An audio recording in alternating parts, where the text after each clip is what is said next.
Hey guys, today we're going to look at subjects and predicates. Now, this is something you're probably already familiar with, but I just wanted to take a second and review it with you to make sure you do understand the difference in a subject in a sentence and the predicate in a sentence. So follow along with me as I go through this. Every sentence has a subject and a predicate. The words that tell whom or what the sentence is about are the complete subject. The most important word in the complete subject is the simple subject. It is usually a noun or a pronoun. Some simple subjects have more than one word, such as Kansas City. So I have two examples here, or a few examples, It says many families moved west in the 1840s. Now, many families is what I see underlined. That would be my complete subject. That's the whole piece of information telling me who or what the topic of my sentence is. If I look over here, it says the simple subject is families. So just this word by itself would be a simple subject. I don't need all of the extra descriptions about the subject. The words that tell what the subject is or does are the complete predicate. So now we're talking about the action of the sentence. The most important word in the complete predicate is the simple predicate or the verb. Some simple predicates have more than one word, such as is walking. So our example says the trip could take up to 6 months. So right now I have the whole complete predicate underlined.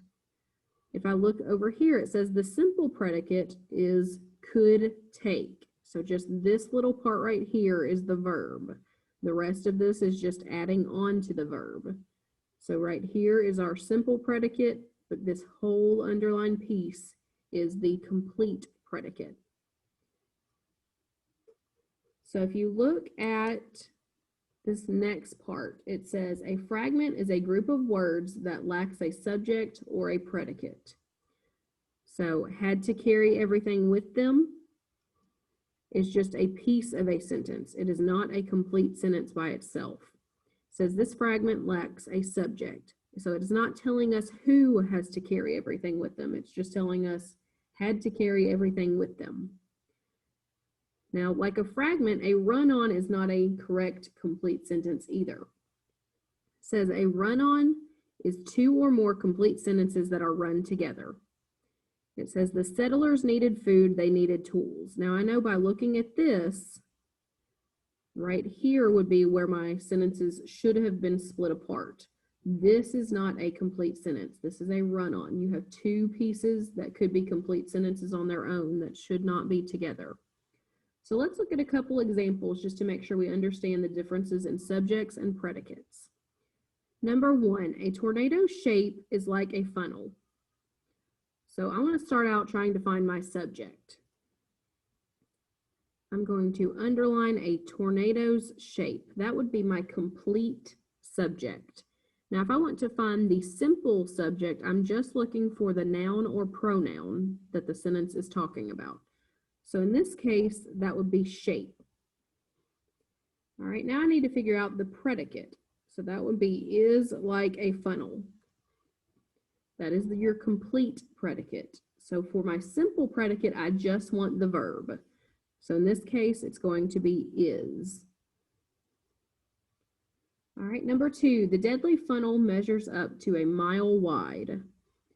So again, I'm going to find my complete subject first, which would be the deadly funnel.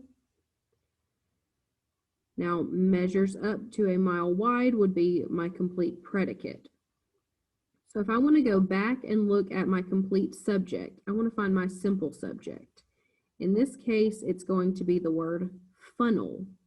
Remember, you just want to find the noun or the pronoun that the sentence is focused on. Okay, for my complete predicate, we know it is measures up to a mile wide, but for my simple predicate, I just want the verb. So in this case, it's going to be the word measures.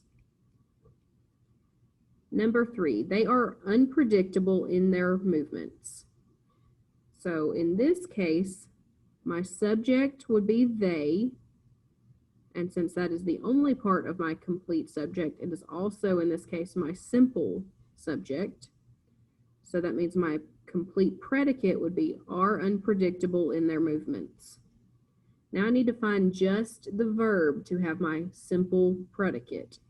In this case, it's going to be the word are. And number 4, settlers feared the awful twister.